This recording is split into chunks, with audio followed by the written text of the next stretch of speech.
Okay, welcome back to conversation number 3 of our 12 conversations.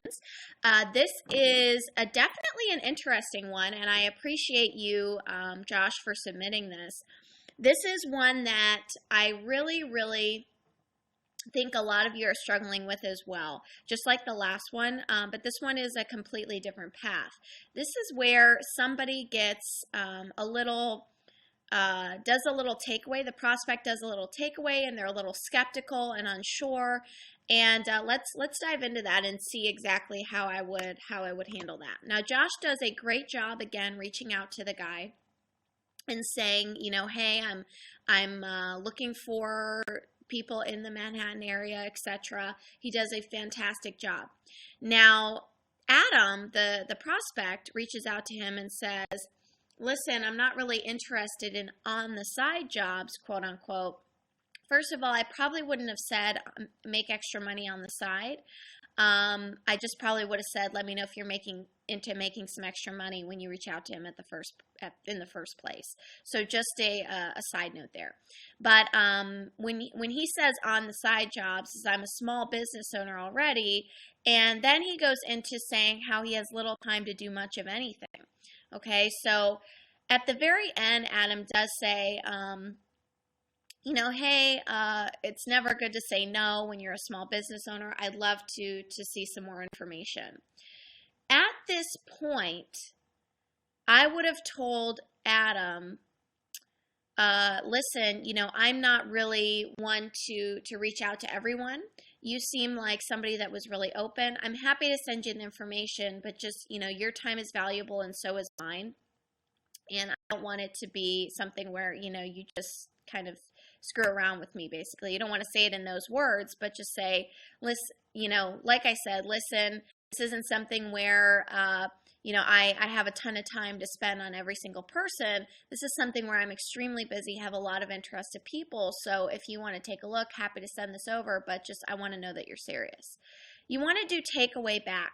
So where I think Josh kind of missed the boat here, although he did a fantastic job with the initial setup, he just sends him the link, right? So if we could move forward, he just sends Adam the link, if you look at the top here, and says, let me know what you think. This message right here is a little skeptical and negative, and he's holding the power, isn't it? That's exactly what he's doing, is he's holding the power. So again, he says he doesn't have a lot of spare time. So I would have said, oh, well, let me know if you want any more spare time. I probably would have ended that at the end of my message back of, hey, if you ever want to make more spare time, let me know. So that way he knows that, listen, I'm not fooling around here. I have a business to run, as apparently do you. So I'll send you the information, but keep in mind, I reached out to you for a certain purpose, not because I'm looking for anyone and anywhere, anytime. Remember just to posture up and keep things really in your court. Keep it in your court. Don't let this guy have the power. So, that being said, he sends him the information. The cool thing is Adam watches it. So great job, Josh. That's awesome. But his response, not cool. Adam says, so I have to pay $7, see what the company does, yada, yada, yada. He's not willing to do that, blah, blah, blah. Well, Josh, instead of, again, posturing, he kind of explains himself here. And you do a great job, but instead of explaining yourself, if somebody came back to me with that, I would have said, and he gives him a way out, right? You kind of say, well, you don't have to pay the $7, you just click out of it, kind of thing. And I would not have gone that route with somebody that's being kind of skeptical with me like Adam is. I would just say, okay, cool, not for you, totally get it. If he's not willing to pay the $7, then this obviously isn't a fit for him. If he's super interested, then he should go ahead and pay the $7. Now, on the flip side, if somebody's just looking for information, you might want to send them something where they don't have to pull out their credit card right away, because they'll be a little skeptical, and obviously this guy was skeptical in the beginning. So you might want to send him some free information before you go this route. And then once he expresses some more interest, then you can say, well, here you go. It's $7, totally a no-brainer, and take a look at it from here. But again, when somebody presents you with this kind of wall up, you want to take a step back on your own and say, okay, clearly not a fit for you, no problem. Instead of trying to explain it to him, okay? Again, there's so many people out there. You don't have time to argue with someone that just doesn't get it. And clearly, Adam just doesn't get it. Okay, now, after you say, well, if you click out of it, you can do this, he says, he gets a little scared at this point because you're pushing him a little bit. And I kind of understand that. He says, no, I'm not going to give out my card info. I've been, a victim of credit card fraud and blah, blah, blah. Okay, awesome, totally get it. If somebody said that to me, I would say, listen, I do this all the time. It's extremely trustworthy, but totally understand. Have a great day. Okay, and then I may come back to him with an update. Again, I'm constantly saying to him in a nonchalant way, I really don't care what you think or if you join my business. I just thought that it could help you out, basically. So, but Josh, you do a very, very good job of framing this. And he says, wow, I can see why you'd be reluctant to give your card out.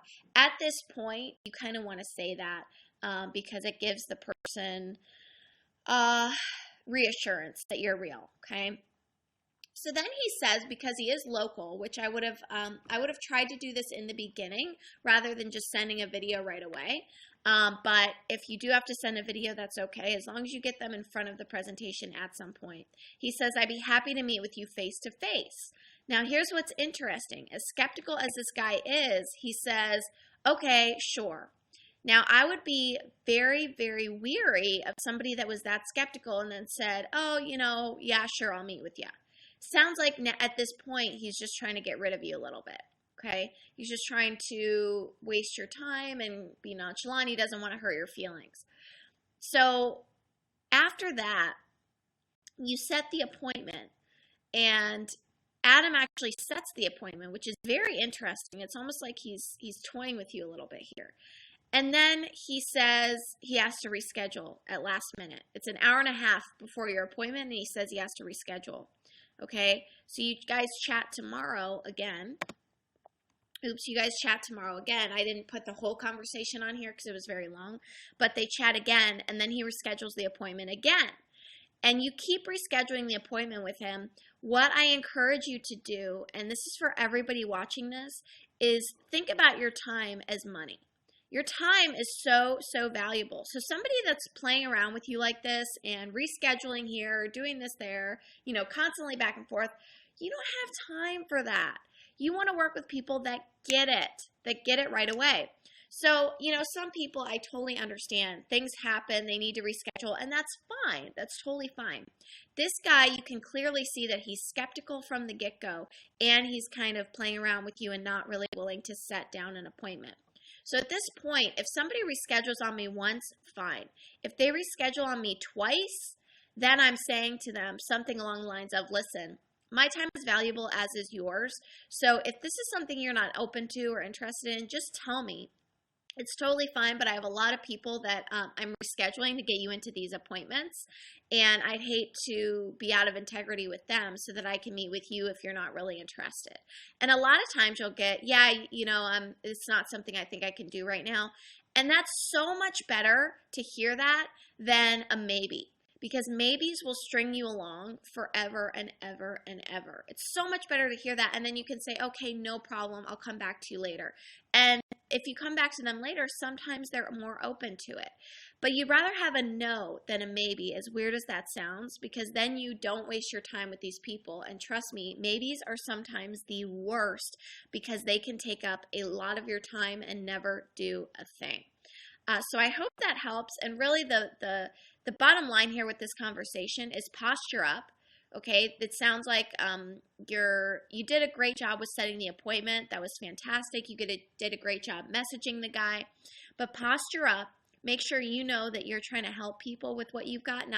You're not trying to sell them anything. And make sure that you realize how valuable your time is. And don't let people like this toy with your time. Okay, so thank you again for submitting this fantastic conversation, because I know a lot of people struggle with the same thing, and I will see you on the next video.